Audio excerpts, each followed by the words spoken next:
Here at TWRS, we're always here to help our squad when they need a little push in the right direction. That's just who we are. We're a beautifully diverse group of goofballs dedicated to driving fake race cars as fast as possible. And we continue to push each other to the front using the power of nonsense. We have one of the strongest NASCAR programs on the service, and you can access it all for $24.99 a month. And we just released individual subscriptions for $14.99 a month for each NASCAR vehicle. We also just added a Rallycross program, and our IndyCar program is taking off as well. So come join the weird side. We have speed and cookies. Cookies are not included in some locations.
Racing isn't easy, but experiencing it is.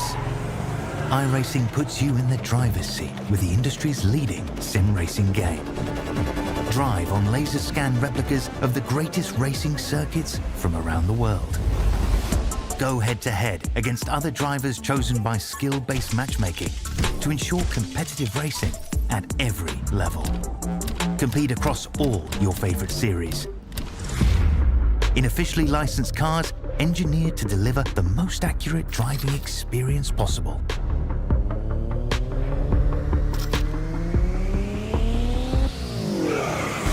Join a race or host your own with players from across the globe. Race against the computer or in a league with friends. Feel the thrill behind the wheel. Visit iRacing.com.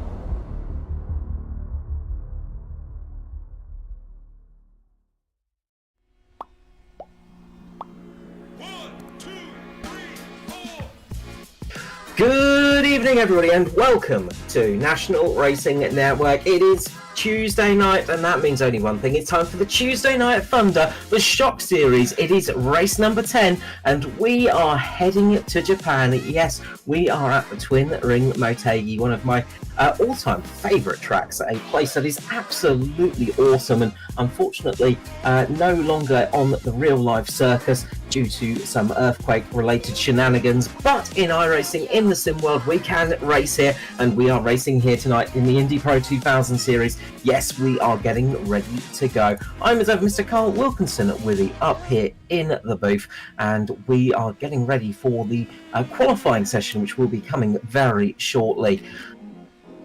As we get ready for that, we'll just jump quickly to the championship standings and go through that as of last race. And James Watson is in the lead still, unsurprisingly, with the fantastic season he's been having, 301 points ahead of Wes Shear with 218.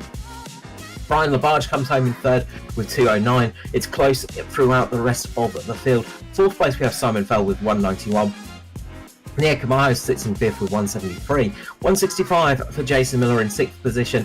Seventh we have Victor Aldrich with 161. Drew Bernardi sits in eighth spot with 139. Michael Long in ninth with 128. And 120 is Stephen Thompson in 10th position. So a nice close race for the rest of the field. It's all big hit there for James Watson. Hopefully that won't affect him going in to qualify. Hopefully he will not be injured for that one. I'm sure his team will sweep the car up and then stick it back together with some super glue.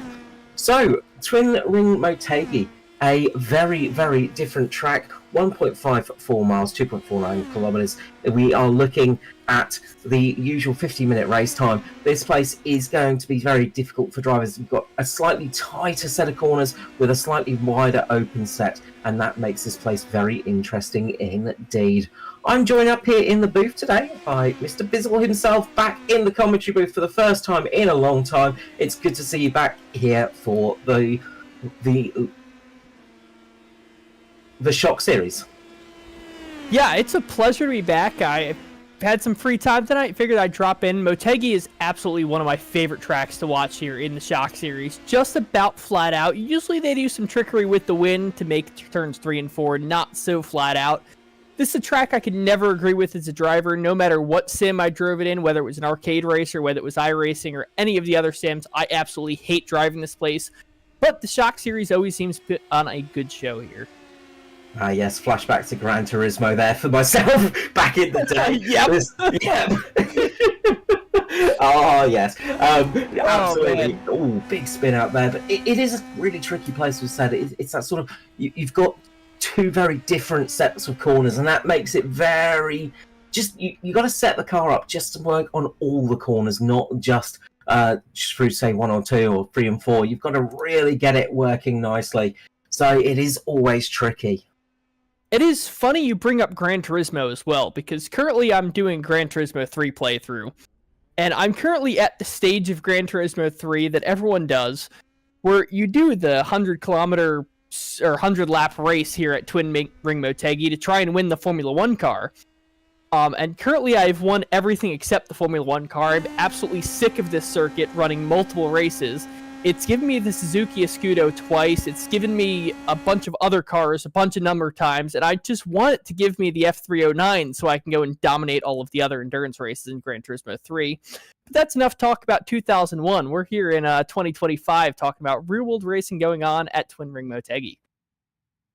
Absolutely, and we're just heading in to qualifying. If this is your first time joining us here on NRN, well, first of all, thank you very much and welcome to the channel. Make sure to hit the subscribe button, hit the like button, so you can catch all the racing coming up in the future. But for qualifying, it's a bit different to some series. It's a 2-lap average. So like the fantastic qualifying of the ovals in IndyCar, you've got to set 2 clean laps, and that can be difficult sometimes. If you make contact with the wall, have a little moment, can really affect the time. So we got the cars out on track at the moment, and they're going to be looking to try and set that qualifying time.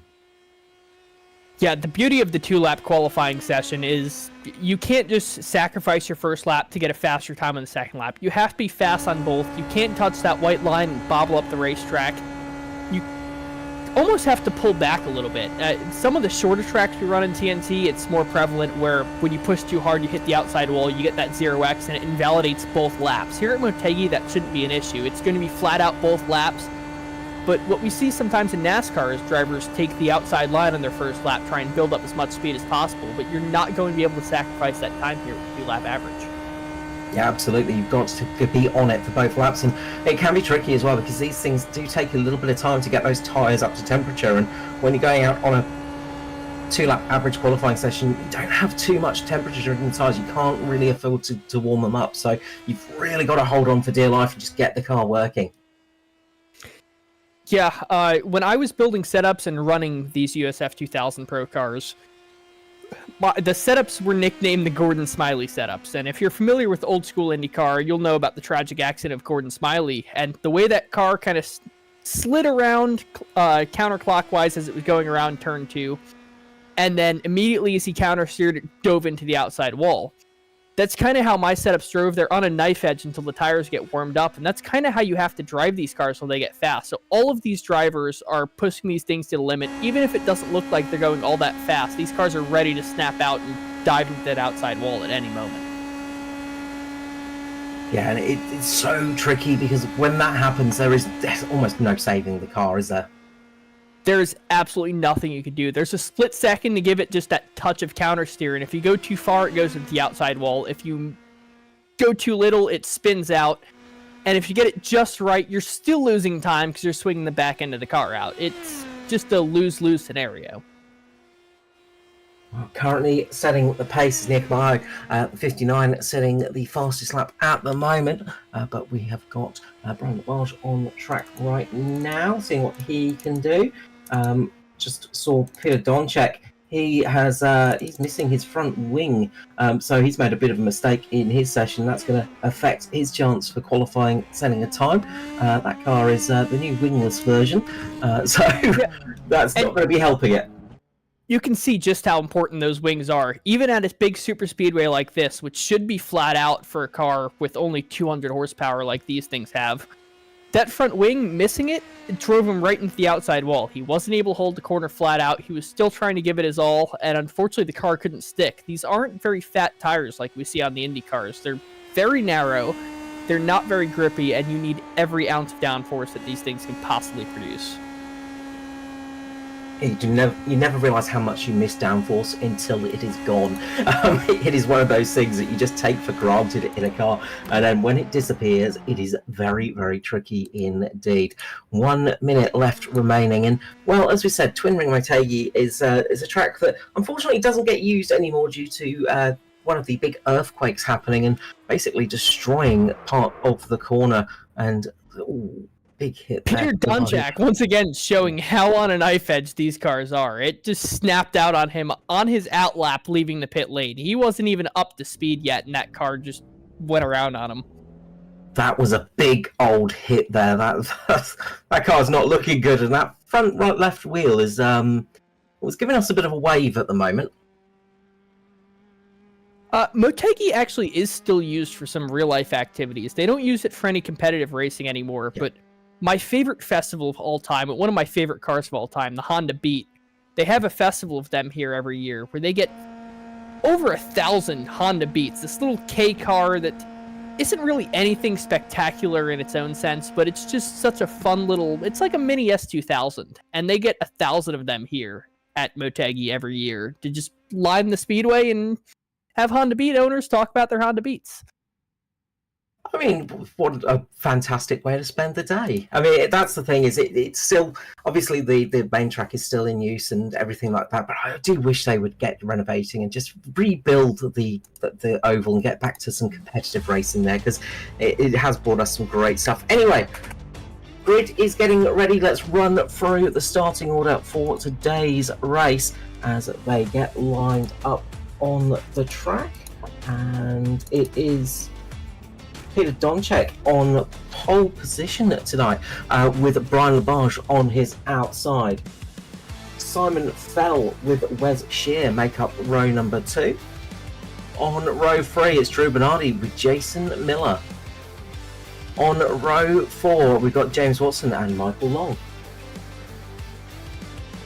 Row number 6 is Nick Maho with, should be Victor Aldrich, I think, along with him, as everything just gets set up on the track and the drivers get ready to go for this race. And well, it's going to be a lot of drafting here, isn't it? Yeah, this is absolutely going to be a draft track. These guys are going to be nose to tail. Some of the ballsy racers in the series are going to be bump drafting here. It's something you're going to see. Even at tracks like IRP, these guys end up bump drafting down those straightaways. These cars aren't the most stable when you try and do it. You kind of have to match that nose cone right up with the rear gearbox, but if you get it right, you can pick up another 5-10 miles an hour down the straightaway, which doesn't sound like a whole ton in a car going 240 miles an hour like an Indy car, but when you're only doing 120, 140 miles an hour, that is double the speed and double the percentage of speed that you're gaining over your competition when you bump draft these things. Yeah, it's a very different style of sort of racing as well. We've had a lot less sort of real close bump drafty action recently. We've been sort of a little bit more open, but tonight we're going to be seeing that pack racing, and they're going to want to try and keep as close as possible, not lose that draft as well. That's going to be crucial. You don't want to be falling out too far and find yourself slipping down the order. So it's all going to be ready to go. Unfortunately, Peter Donchek haven't made the grid. Yeah, and with a smaller grid tonight, there's less of a penalty for crashing out early. So these guys are going to be on the button all the way from the green flag lap, and green flag's out, and away we go. And underway we are, and it's Brian Labarge taking the lead early on. He's got Wes Shear, Simon Fell behind him. So they are all getting underway at the moment and getting at the speed on. You can see the drive from Wes Shear there, getting a huge run up to the lead of the race, jumps down to the inside, gets himself in that position, but Brian Labarge is going to take the outside, try and get the momentum around the corner, gets a big slide on, big save there from Labarge. That is the kind of save I was talking about in qualifying, where you have that split second to save the car, and Brian Labarge executed it perfectly. He might have lost 5, 6, 7 spots there, but he is still in competition for this race. Didn't bin it in the outside wall, and with the pack racing the way it is, he's going to be able to make that car go all the way back up to the front. Wes Shire, your current leader, a notable hater of the style of pack racing, but exceptionally talented at it. He leads this race right now, and I expect him to be a contender all the way to the checkered flag.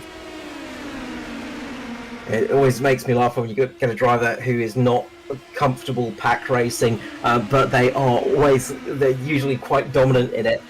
You don't have to love a style of racing to be good at it sometimes. You can just be naturally gifted.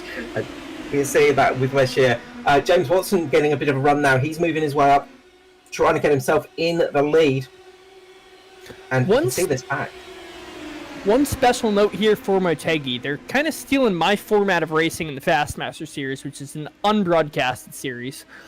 But they're doing 3 10-minute sprints. So Wes Shire, if he wins this 10-minute sprint, he's going to start dead last in the next race and going to have to work his way up through the field. Since we're not doing a full 50-minute race, these guys are going to be on the button the entire way through. Yeah, it's very much sprint, isn't it, now? There's no saving, there's no sitting back and just sort of letting things happen. You've got to be right up there at the front. And luckily, everybody pretty much is in that position. Unfortunately, Peter Donchek and Christopher Cottage is a little bit further back, but the rest of the pack is tightly formed, and they are really going for it. They are trying their best to get into this position and really push their way forwards, and it's going to be crucial to get yourself those early marks, because that gives you that momentum for the rest of the night. Yeah, and the other thing about the 10-minute races is when this race ends, if you crash your car, you get a new car in the next race. So we're in a 50-minute length race. There's a lot of risk versus reward that you think about, and you think, oh man, I could go for this dive bomb, but if I crash, my race is over and I've just ruined my night. Here, you can go for that risky move. If you crash your car and you're screwed, you're only going to finish 10th, 11th in this race, and you're going to start on the pole for the next one. So, really, there's almost no risk to making that super ballsy dive bomb driving an inch away from another car. As you see, I believe that was Nick Camargo almost driving into the rear of Brian Labarge. There's just no bad consequences for if you wreck that race car. Brian Labarge getting shoved way up to the outside there. Yeah, I was about to say, that's it. It almost all went wrong for Labarge, but he's managed to keep himself on the back of that pack. And look, as you said, you can really go for it. But what we're seeing is people still being that nice little bit of respectful, which is what we love to see on the racetrack. But they are taking those little risks a little bit more so than you'd see in a full length race, and that is great to see. The racing is always good up at the front, and we're seeing it right now as they go 3 wide as Long, Miller and Fell stick it out 3 wide at the moment, still kicking it out there, and you can see there that James Watson keeping himself right up on the high side, and they are really racing hard. There's 2 little lines forming, high line and the low line. It looks like the low line's got a little bit more pace at the moment. It's got a couple more cars in it. Yeah, that low line is going to have pace, and at a track like Motegi, you're not really checking up as much.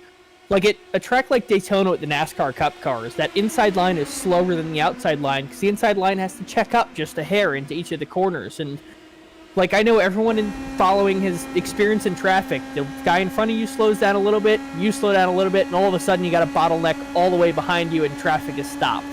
That's what you experience on the low line usually, and that's why the high line is faster. Not with the Indy Pro 2000 here at Motegi. All of these guys are flat out. The low line is the preferred line. You kind of want to sneak down there, but you can't pass down there, so you got to get a run moving on the high side. I think Michael Long just got that low line working for a moment because he managed to get himself up in the lead. Has contacted the rear, and we've got a caution out as there was a big incident in the rear of the pack between it was Victor Aldrich and Nia Camaro. Big hit for those 2 cars. I think it might have a little bit to do with Simon Fell as well. Just made a little bit of contact with Victor Aldrich, sent him up flying towards the wall, and unfortunately for Camaro, nowhere to go in that situation.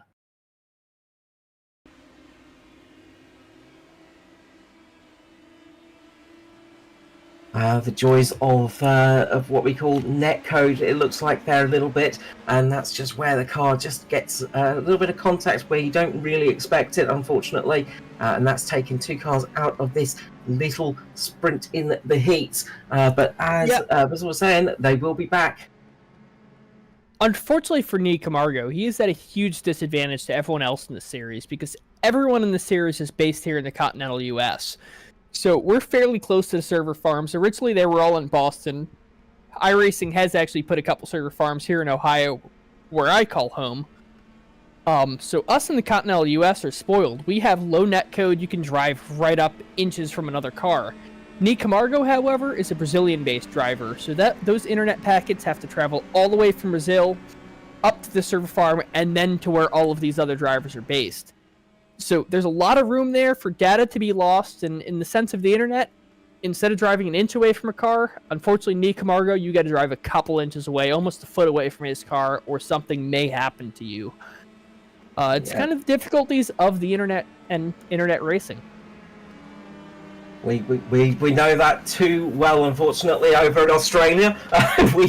We cop a lot of that, which is something that you tend to get used to in the end. But yeah, it is always a little bit of a problem. But considering the distances, considering all the data, it is always a miracle to me that everything works as it does, because it's just so fantastic that we can race with each other from different continents. We can race each other in different places, and it is just amazing how it all works. So we'll be going green this time by. Michael Long is getting ready for that one. Single file restart here up on the high line, and Michael Long getting ready to go back to green for a little sprint to the end. 2 minutes remaining in this heat. Michael Long pulls away early. Pace car is still out. I was going to say, it was odd that the lights were still on the pace car.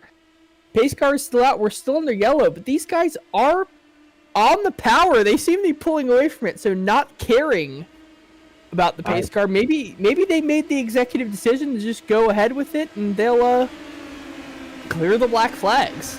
I believe that is the case. So the pace car's going to be out there trying to race these guys, but up the front is Michael Long, James Watson, and Jason Miller.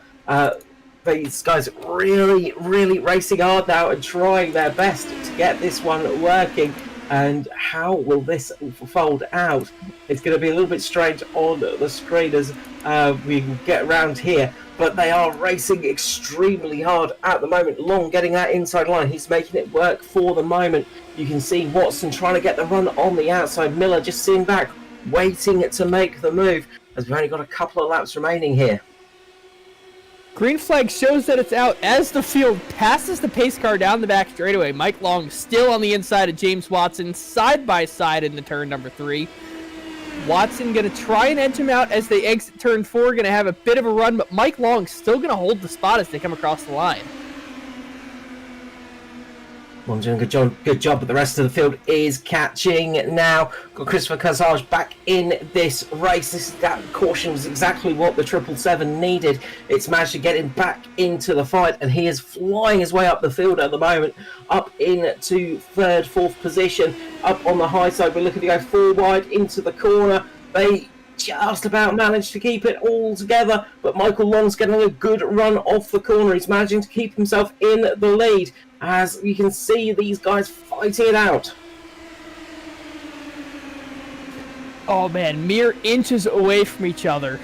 You have Christopher Kresge now in that almost reminiscent of the old Domino's Champ Car scheme. RAL sponsored car on the inside of James Watson now, fighting for the 2nd position. Gonna get the run out of turn 2 on the inside with the draft off Mike Long. Unfortunately has to check up, and that still puts Watson in the 2nd spot. Almost contact now between Kresge and Watson. And contact further back in the field. They managed to keep it just about clean as the checkered flag flies, and it is Michael Long taking victory here ahead of James Watson, and Christopher Kresge up in 3rd position. A good recovery there from the 777.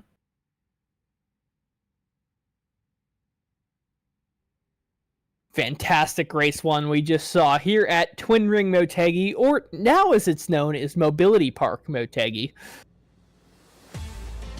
But still 2 more races on the board here on the National Racing Network. Your loser of the last race, Vic Aldrich, going to start on the pole for this one. Nick Camargo wrecking out early as well, going to start in the 2nd position for this one. And your winner of the last race is going to start in the last position of this one. So it's going to be fun watching everyone drive their way through the field. Yeah, we should see some great racing in this one. It's going to be an exciting run again, and a few cars out of position. That's what we love to see as well. It's one of the fun thing about heat racing is everybody gets a chance, and even if it doesn't go quite well in that 1st heat, that 2nd heat could absolutely swing your direction. As we look on the 5th row, it's Christopher Kresge and James Watson up on that position. The 6th row is Michael Long at the end, and well, Michael Long taking the victory in that heat. A really good job from him. He absolutely nailed that restart and really did a good job defending that position. Yeah, Mike Long, no one able to get by him. That's one of the fun things about Motegi when you're the leader, is this is an incredibly difficult track to pass. It is wider than any other racetrack I think I've ever seen. This track might rival Talladega in terms of width, but there's absolutely nothing you can do about around the high side of here. You need to take the low line, and Mike Long did that perfectly, didn't step away from that low side, didn't allow anyone to get underneath him. Yeah, really nicely positioned. The pace car is back out on track as we see it just letting the field get up to speed. So the drivers had it was a little bit messy looking on the broadcast, but it was a decided factor by the admins just to get the race back underway so we could get that green flag racing to the line, and they will be doing a similar thing if we get a late caution again. So we'll let you know what's happening there as they get ready for this next heat. Race pace car pulls in. We're about to go green here for race number 2, heat number 2 of round 10 of the TNT Shock Series, and away they go. Good start for Aldrich up front, and the rest of the field are now going to start squabbling. Yeah, you see your fast guys at the back struggling to make up quick positions here. This is very much draft-based track, even though this is an open setup series. Everyone here is going to be running A1 wings, so your wing settings are going to be the same between all the drivers. All the guys are really changing the shock settings, which can pick you up a little bit of driver feel, might pick you up a tenth of a second here or there, but it's not going to make the difference here at a super speedway. Your driving is all that makes the difference, and all of these cars are just about equal here tonight. One of the other things we've not really talked about is the fact that the sun is setting as well, and it's starting to get a little bit murky, a little bit dark out there, and that could really throw in another little wrinkle in this race. Could be very interesting as they are spread out as wide as possible here. It is great to see.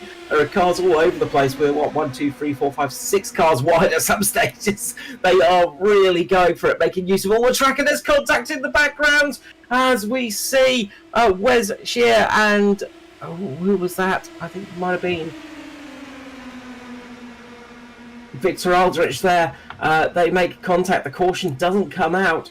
So up the front is Jason Miller and Nia Kamaho racing it out at the moment, and they are going to be back to battling here. 8 minutes remaining of this heat, and they are all going for it. Yeah, all that happens when the sun goes down is the track gets cooler, the engines make a little more power, and the drivers get ballsier. When the track gets cooler, these tires have a lot more grip, and these guys are willing to make a lot riskier moves diving into the corners. So expect to see a little more carnage, especially as some of these guys get a little more desperate.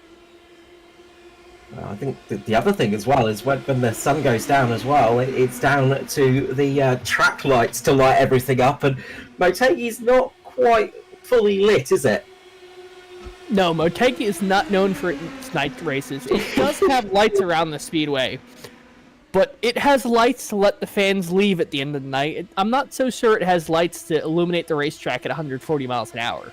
This could really make it interesting, so looking forward to this one. It's gonna be a fantastic race to the end, but we're seeing it on track at the moment. Watson getting down on the inside, trying to make that inside line work. You can see Christopher Kresge up there as well. He's trying to get himself back up into one of the lead positions, but it's Nikamo currently leading, but they are also very close together. A bit of bunt drafting up on the high side. Peter Dunchek giving Kosegi a little bit of a helping hand, but it doesn't quite pay off at the moment. Yeah, Chris Kresge unfortunately stuck up on that high line. Nick Camargo, the guy from Brazil, everyone's afraid to touch him because of that net code, so no one wants to get too close, and that's going to be his advantage here now that he's in the lead. Yeah, it's making it pay off, and we've seen with Neo, he's had some good results this season, taking a victory as well. He knows what to do. He's not always had the best of luck, but tonight he is absolutely flying, and he's going to hope that he can get himself another W next to his name, at least in this heat race. We've got Shear and Aldrich both in the pits. They're out of this little heat run, but a big run on the high side for Jason Miller.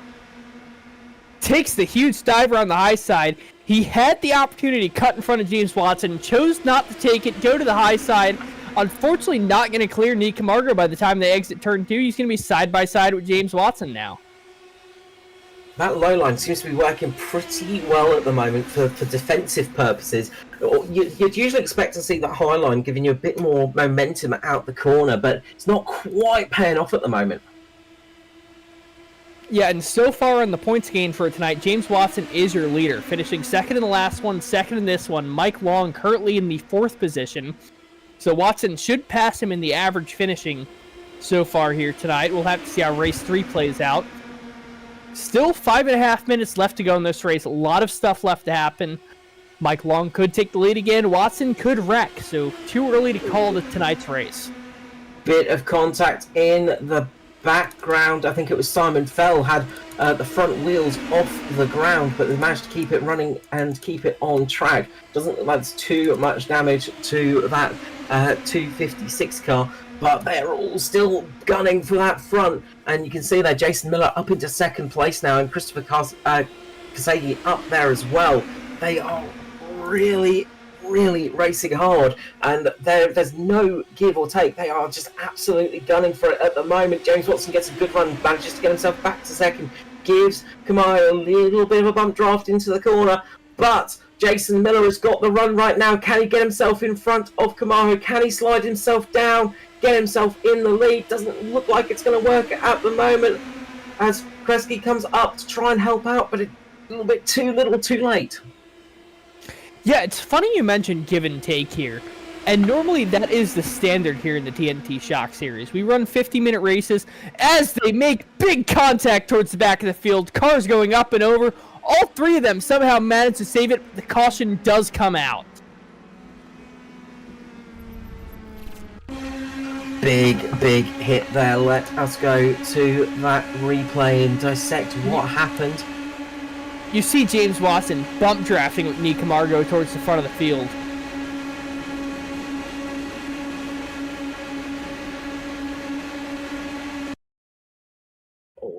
Miller comes down. Huge contact there. Rips the side pods off.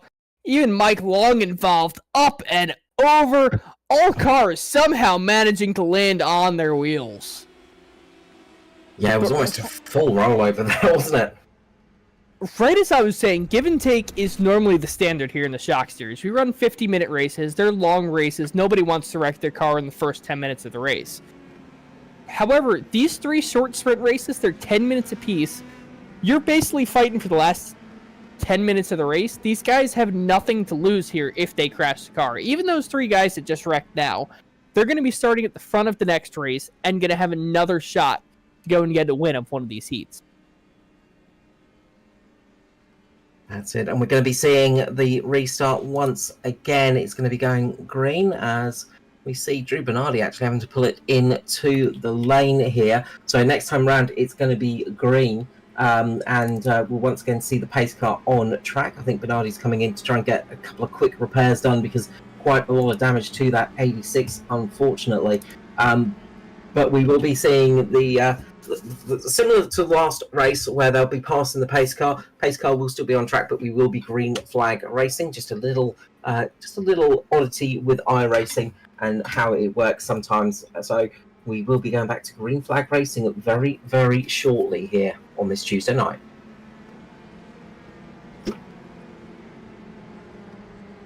Yeah, in previous seasons with the TNT Shock Series, we have had a live admin. Unfortunately for a bunch of us admins of the TNT series, real life has gotten in the way, and unfortunately we can't dedicate 100% of our time to it, so we do have to deal with the quirks of iRacing. We can't override them. But we can still a little bit, so that's why you're going to see the pace car still on track. Lights are still on the pace car. But these guys are going to race past the pace car. The pace car, they'll probably meet them on the backstretch, and then the green flag will come out with about 30 seconds left in this race. So we will get official results here.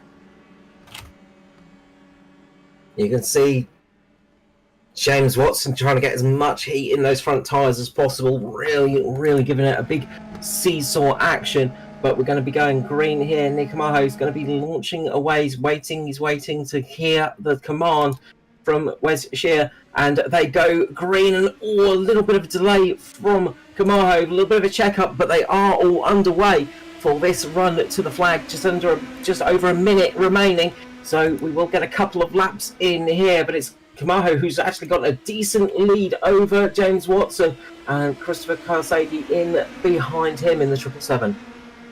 Yeah, Nick Camargo to a huge lead, but he's a sitting duck there now that the whole field is basically going to freight train him. He's going to hold the inside line and hope nobody can make a move on him. Watson peaks to the high side. He's going to stay low as Christopher Kresge goes to the high side. Going to try and get outside of Watson. Tries to clear him, but unfortunately can't, and Watson's going to hang on pretty securely to that second position. Yeah, it's the thing about sort of super speedways, isn't it? You do not want to have a good start sometimes. That can be the death nail in your race. But Kamaho's making it work at the moment. James Watson being very, very nice behind him as well, and not doing too much. But now we're on this sort of final lap. It could be very different. Big run on the high side from Simon Fell. We saw that car airborne a few laps ago. Always contact behind, and around she goes. But they managed to keep it pointing in the right direction. And we should be seeing the white flag, I think, now. So it'll be one more lap in this race. All Kamaho needs to do is keep himself out in front. Can Simon Fell get the run here? Will James Watson manage to do it? It's a three-car race, you've got to say, for this final lap. Just one set of corners left to run. Mike Long, being involved in the previous incident, is almost going to secure James Watson as the winner of tonight's event. Now, you don't have to finish first in any of these races to win. With the average format, Watson finishing second here, or even third as Simon Fell finishes second, is almost going to secure James Watson in the top spot. Nick Camargo wins heat number 2, Simon Fell second, James Watson third. Great little bit of action at the end. We're going to be heading to a quick ad break here before we go to your feature race.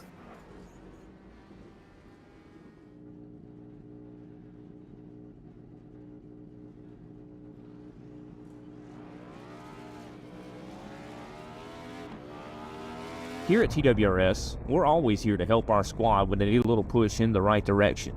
That's just who we are. We're a beautifully diverse group of goofballs dedicated to driving fake race cars as fast as possible. And we continue to push each other to the front using the power of nonsense. We have one of the strongest NASCAR programs on the service, and you can access it all for $24.99 a month. And we just released individual subscriptions for $14.99 a month for each NASCAR vehicle. We also just added a Rallycross program, and our IndyCar program is taking off as well. So come join the weird side. We have speed and cookies. Cookies are not included in some locations.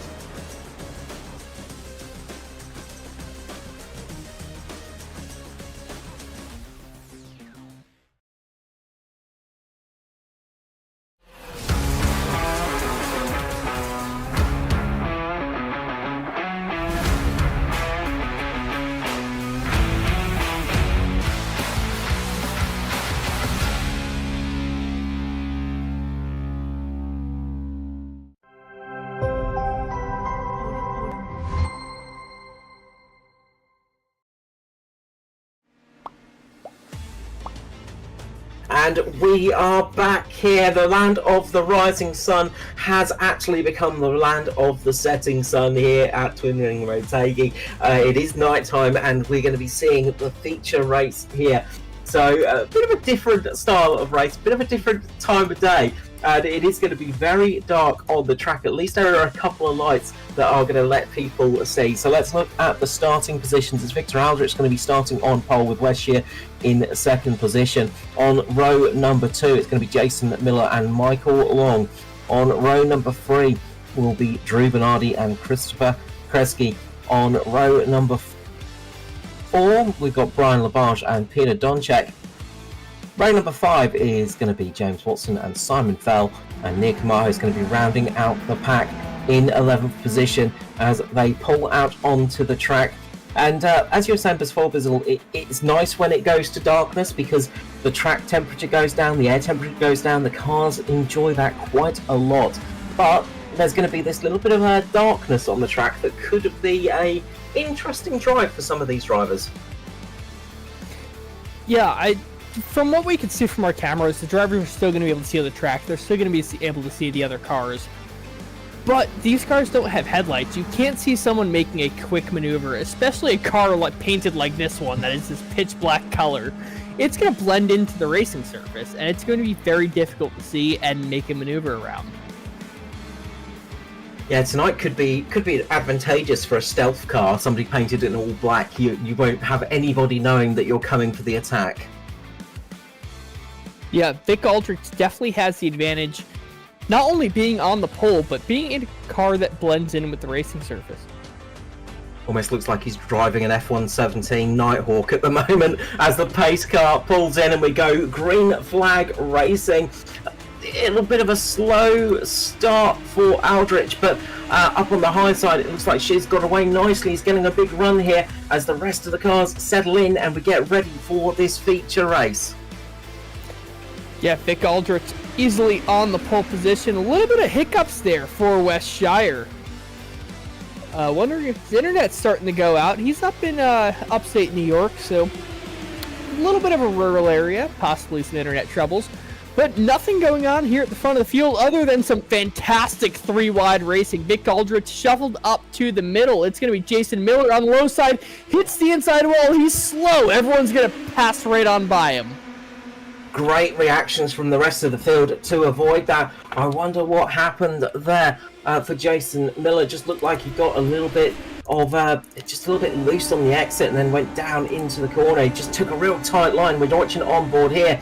Just takes it a little bit too tight and hits that wall. Really unfortunate for the number 3.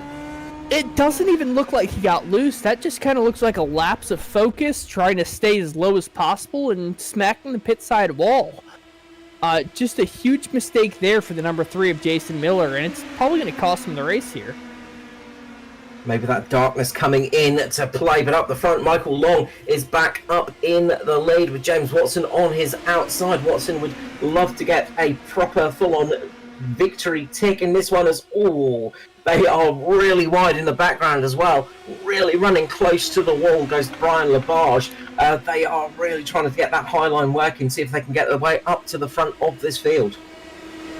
One thing to note about Mike Long is he is a Team Watson Racing driver. He is, from my experience racing with Team Watson Racing, they don't choke the setup. So it's not like James Watson, the owner of the setup shop, is running the primo setup and everyone else is running junk. Team Watson Racing, everyone is running Team Watson Racing setups. So Watson and Mike Long are going to be running the same exact car, but it was really interesting to me that James Watson was able to get the run on the outside. He's able to do it again here in the turn number 3. I wonder if that's going to be a factor if Watson stays on the high side coming towards the checkered flag of this race. Yeah, maybe doing a couple of little dress rehearsals there, trying to get an idea of what he needs to do to get the victory here tonight. Consistency has been key for James Watson this season. Very consistent, and most of the time consistently up in the lead of the race. But tonight it's been just keeping himself in those points-paying positions. But Michael Long is doing a good job up front, just keeping that inside line tucked away from James Watson. James Watson just needs to get that little bit of overlap so he can slide down in front of the 21, but it's not quite working at the moment. The rest of the field are chopping and changing in the background, trying to work out what they need to do to win this race.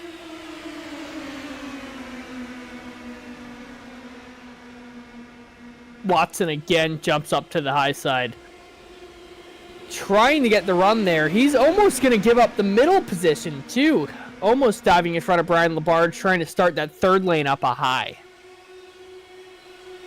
And now Victor Aldrich slipping his way up into that high position ahead of James Watson. Will he be able to get his car ahead of Michael Long, who is doing a fantastic job at the moment, keeping that inside lane absolutely protected and keeping himself in the lead? Nobody's really been able to get the overlap on him on the exit of the corner as we would expect. Could we see James Watson here trying to get a bit of a bump draft going with Aldrich, trying to get that position back? Yeah, and you can just see on this onboard cam how this track is illuminated in the spectator position of the racetrack, but this backstretch portion of the track is absolutely pitch black dark. You almost can't see the cars in front of you, especially here in turn number 4 as well. It's not a spectator area. They're not too concerned about illuminating the cars. No, it's a very different style, as we see. Ooh, very close. You've got to be a little bit cautious of the bump drafting in these cars as well, because winged cars, they're not too keen on heavy bumps like a good old stock car is. So you've got to be a little bit cautious, but getting himself connected to the gearbox, getting himself connected to the light stand is what you want to do. Just get that nose cone up there and just get that car connected, and they are really pushing each other hard. You can see the nose almost perfectly mates with that center section of the diffuser. And you can bump draft perfectly if you hit it right there, but if you hit it even an inch to the left or an inch to the right, you're going to spin out the car in front. There's nothing that driver in front can do. You basically pit maneuver them like you're on an episode of Cops. It is not a good scenario if you hit them just wrong. And we're 3 wide once again. There was a little bit of an incident behind with Ed Shear just making contact with Simon Fell, I think, but they've managed to keep themselves pointing in the right direction. But we're going to keep our eyes on the front because they're 3 wide behind as they are all gunning for it with 4 minutes left in this race. It's all of a sudden become anybody's race, and they are really racing hard. Oh, so close to contact for James Watson there and Victor Aldrich. Yeah, this could be Mike Long's chance. He didn't finish too well in the second heat, but 2 wins and James Watson fading back in this field might be just what Mike Long needs to win the overall event. Yeah, he could be in and for a good finish here, and if Watson gets taken out, it would really help Long's chances here and really put him in the prime position. We can see it is really close at the moment as Victor Aldrich tries to get the run. We got Simon Fell back up there as well as Nika Maho, so it is really racing hard at the moment. And if you enjoy this, then make sure to hit the subscribe button, hit the like button to catch all the racing for the TNT Shock series on Tuesday nights here on National Racing Network. Yeah, James Watson desperately trying to claw his way back to the top spot of this race. Watson also has enough of a points lead in the championship where he can make some absolutely desperate maneuvers. I'm not saying he would wreck Mike Long out for the win, but if he were to wreck Mike Long out, he still would win the overall event here in this one. So it's definitely an option. Too much respect here, though, in the TNT Shock Series for a driver to do that, but it's not out of the window at a short sprint race like this. Big run from Victor Aldrich, who's finally managed to get himself up ahead of Michael Long, and that was aided by James Watson, who just pushed that car up there. And we've now got a new leader with 2 minutes 50 remaining. You can see behind Jason Miller getting the run now in the number 3, trying to get his way back up there. And more importantly, in the grand scheme of this event, James Watson is ahead of Mike Long, securing himself back up in the top spot for the overall finish of the 3 races tonight. You've got to say, James Watson would want to top it off, though, with an on-track victory as well. And he's really trying for it. Dips below the apron there. Car sticks nicely, but he just loses a little bit of momentum. And then that gives Michael Long, Nia Kamaho, the chance to get slightly ahead of him up on the high side. And they are really racing hard once again. Jason Miller trying to get that lead, but can't quite get the run on that outside. That inside line is becoming the absolute de facto, and it is really hard to battle anybody off of it. Yeah, this track is kind of just hold the inside line and keep it, no one can pass you. The problem is the bump draft still kind of works in these cars, and you can be shoved up the racetrack like old school short track racing. Nothing wrong with a little bit of rubbing. Get yourself past. It's a bit of stock car racing style experience there. A little bit of rub here and there. Nothing wrong with that. Yeah, oval racing is still an American form of racing. It doesn't matter that you cut the fenders off these cars. These boys are still going to have at it. And you can see in the background, it is so tricky just spotting them. It's so dark, but you can see the racing on track. They are really gunning for it. Very close to an incident there. Oh, very close again. Man, that is so close. Really good driving from everybody. Really good situational awareness to not have a big accident there as we're down to the last 55 seconds of this race. As Victor Aldrich in the lead. Can anybody get the run right now?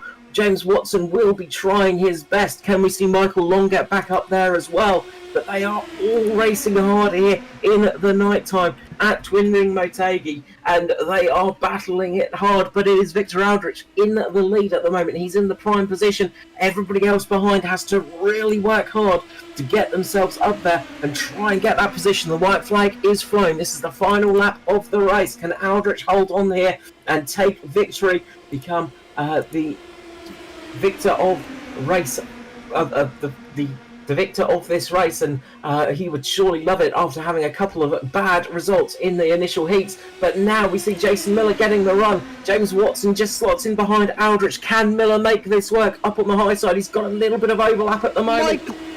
Mike Long to the outside, almost in front of James Watson. That's the battle we gotta watch. Watson's gonna beat him to the line, but it's gonna be Victor Aldrich winning heat number 3. Jason Miller second, and James Watson in the 3rd position. A great result for Aldrich there, who had a shocking couple of previous races. He comes home taking the heat win here, the feature race win, and gets the official tick of approval. And it is Victor Aldrich ahead of Jason Miller with James Watson in 3rd. Michael Long comes home in 4th position. Simon Fell in 5th. Christopher Kresge in 6th position. 7th for Brian Labarge. Peter Donchak comes home 8th. Nika Maho in 9th. 10th for West Shear, and Drew Bernardi brings it home in 11th.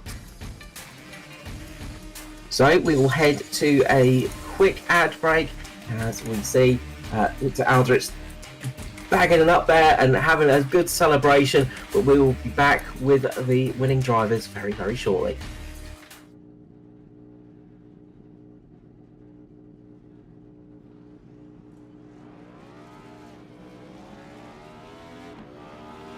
Here at TWRS, we're always here to help our squad when they need a little push in the right direction.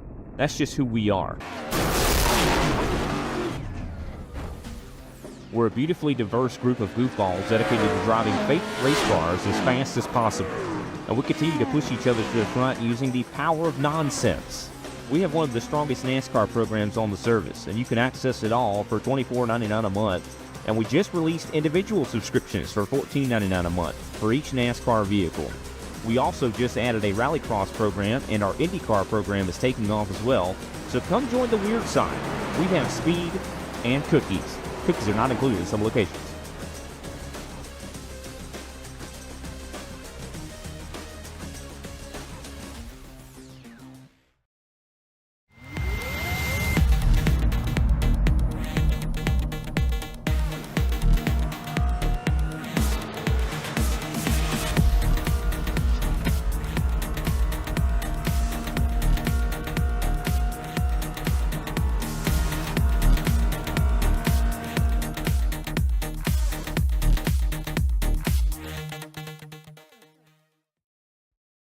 Racing isn't easy, but experiencing it is. iRacing puts you in the driver's seat with the industry's leading sim racing game.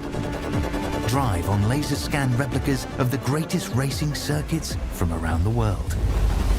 Go head-to-head against other drivers chosen by skill-based matchmaking to ensure competitive racing at every level. Compete across all your favorite series in officially licensed cars engineered to deliver the most accurate driving experience possible.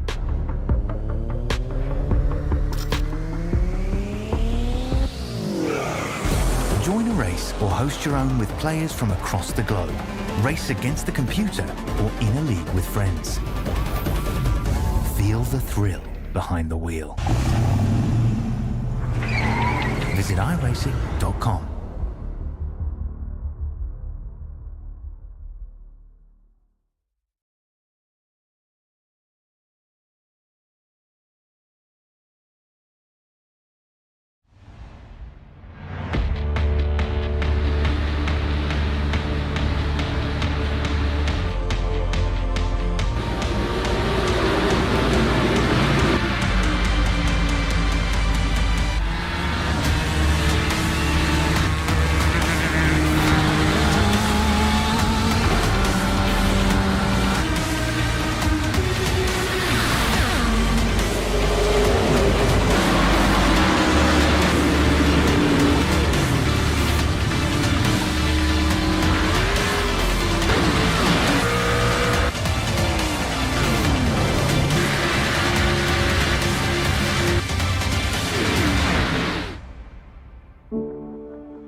And welcome back, everyone. We are here on NRN National Race Network. It is Tuesday night Shock Series here, round 10 at Motegi, and we are finished for the race. And well, we're going to interview our heat winners and go through them in order. And first of all, for the first heat, of course, it is Michael Long. Michael, welcome to the booth. Congratulations on that first heat victory. Thank you. A great result there. A fantastic night as well for yourself. You've had some really good results, and we're right up there for that third race as well. But it looked like you had that low line absolutely locked down in that first heat, and you've really had some good pace. Yeah, that was experience running here. I've gotten beaten by coming off the bottom, so tried to develop a setup that could just stick right on the bottom. As you know, I had to lift a little bit into 3 and then just get right back in the gas. So that allowed me to stay down there, but it gets a little cutthroat trying to stay down there too. No, absolutely. It was not. It didn't look the easiest line to hug as much as well. And we saw a lot of the time people on the outside they'd get the run sort of in the mid corner, but you just have that exit speed for them and just manage to keep your nose ahead on the straights. Yeah, I was a little surprised actually that Victor got me in that last heat there because it's really tough to go around somebody on the outside if you can keep it down there. But I don't know, maybe I just lifted a little too much in that one of those laps, and then that gave him enough of a run to clear me down into turn 1. So yeah, it's interesting racing. Very much a draft deal, and you got to kind of think your way through it as opposed to just all out driving. It's one of those things where it's a little bit like doing chess at a couple hundred miles an hour, isn't it? You've really got to be focused. Exactly. A really good night for you as well. A decent result overall too. You had some good consistency, some good pace here tonight. So congratulations on that first heat race victory and your overall result tonight, Mr. Michael Long. Before I let you go though, love, shout out to sponsors, people in general. You absolutely earned it. Yeah, I think if I had to say that I have a sponsor, I guess it's my wife. She's kind enough to let me spend some time trying to do some stuff with this. So yeah. No, great stuff. Thank you so much, Mike. Have a great night, and I'm sure we'll see you in the future. Thank you. Next up tonight, we're going to head to our second heat race victor. That is Mr. Nia Camargo. Nia, welcome back to the booth, mate. Congratulations on that second heat victory. Thanks, man. It was really fun. Absolutely. We saw some great racing out there tonight, and you had some really good turn of pace as well, but it didn't all go your way, unfortunately. We saw in that first heat you getting quite damaged, and second race just sort of got shuffled out of position. Yeah, it's the nature of the back race. Sometimes it just doesn't go your way.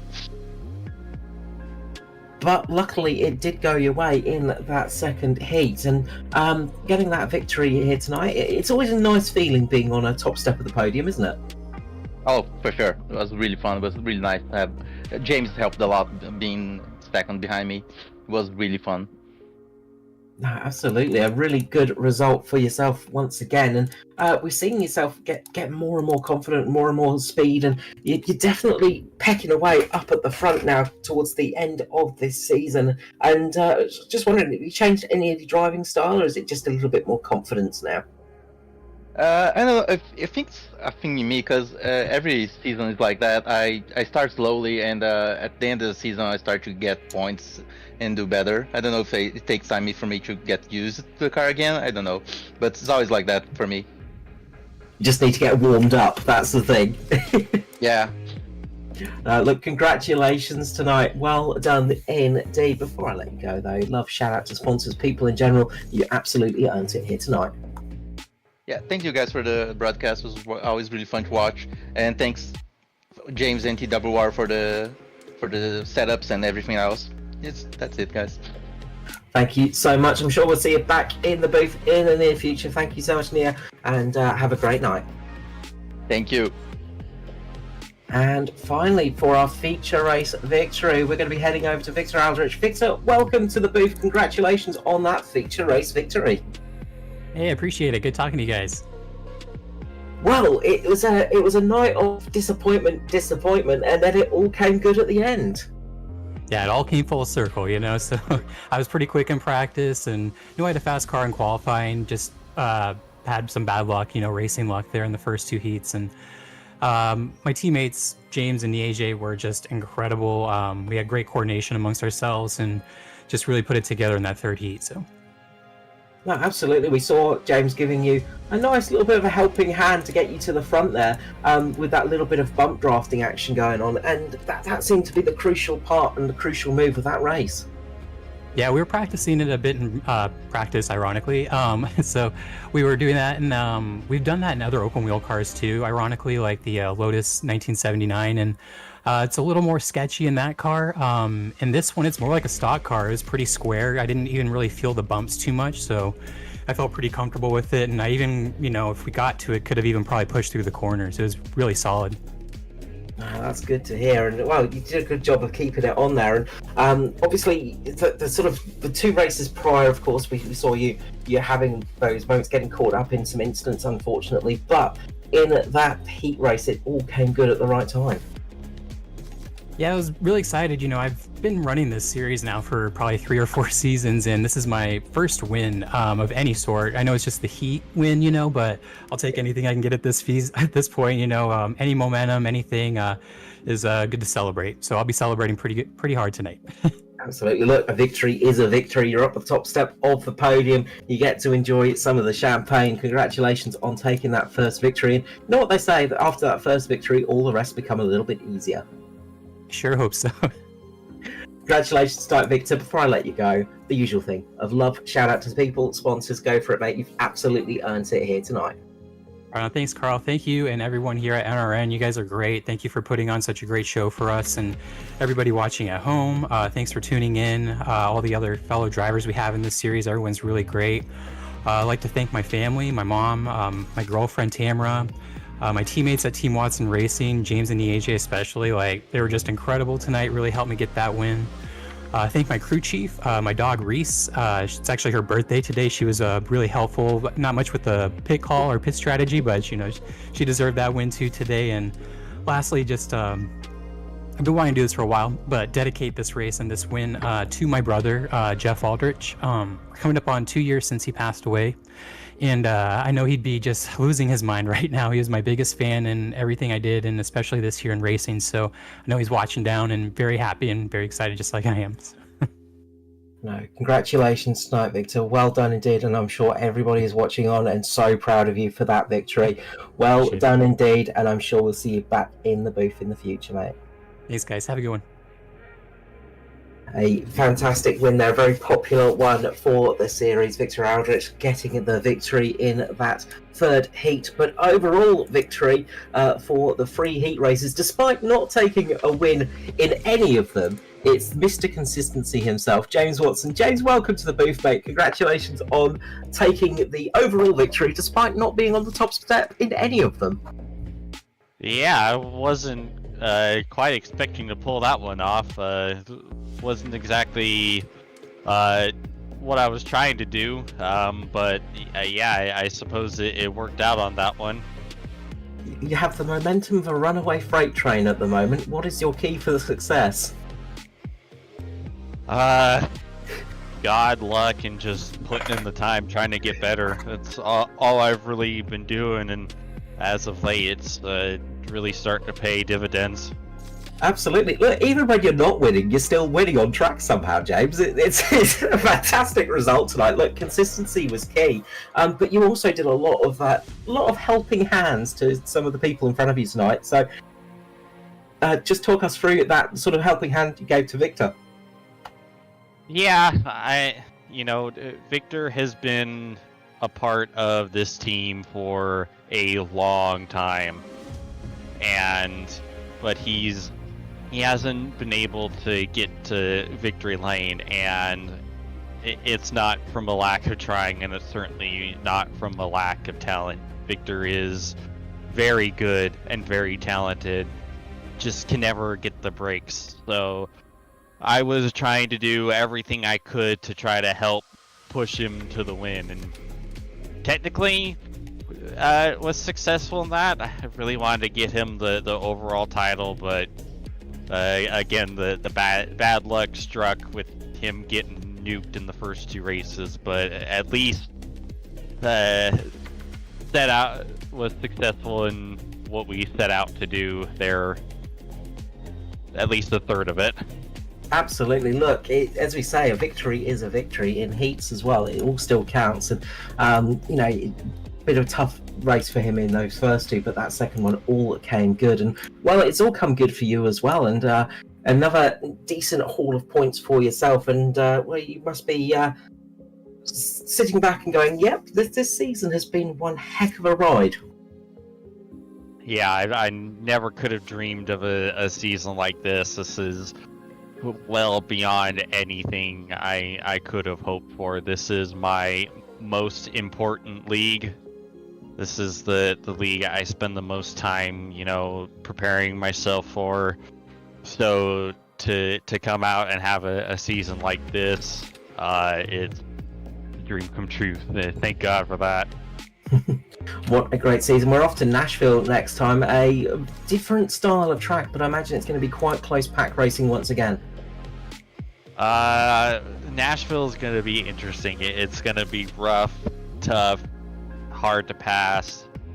I last time we were there, Brian absolutely just demolished us all on tire wear. So I will not be surprised if that's the story of the race again next time around in a couple weeks. Well, we look forward to it. Congratulations tonight, James, on the overall victory. Before I let you go, though, the usual thing. Love, shout out, sponsors, people in general. You've absolutely earned it here tonight. Yes, sir. I gotta thank everyone at Team Watson Racing Setups. Use code WATSPIN39 for 10% off at checkout. I gotta thank everyone at the National Racing Network, Binks Designs for coming on board and helping me out. Check out all their amazing tapestry work. Gotta thank Boomer Button Boxes, Icon Sim Racing Apparel, ZS Designs, and Dizzy V Designs for putting together my paint schemes. Then I gotta give a shout out. Greg and Jeff Johnson, they've been a part of the team long before Team Watson Racing Setups was a thing. And unfortunately, their father just passed away yesterday. So, both of them are amazing members of the team. We love them to pieces, and we're thinking about you guys and praying for you. No, absolutely well said indeed, and our hearts and condolences go out to them and their families as well. Look, thank you so much, James. Thank you for tonight, and I'm sure we'll see you back in the booth in the very near future. Here's hoping. Cheers, guys. Well, we are done and dusted here tonight. It is round 10 of the Shock Series here on National Racing Network. We're going to be heading off, and we'll be heading to Nashville next time out in 2 weeks' time. We hope to see you there in the very near future. A big thank you to everybody for joining us here tonight. Of course, Kobe Jordan up in the booth doing all the hard work in the background while I just sat here talking away. And we will be back with you very soon. If you're looking to become a sponsor or interested in joining in the racing, the details will be up on the screen for you. But until next time, from myself, Carl Wilkinson with you, we're going to wish you a very good night here from National Racing Network, and we'll see you again in the near future. Bye-bye.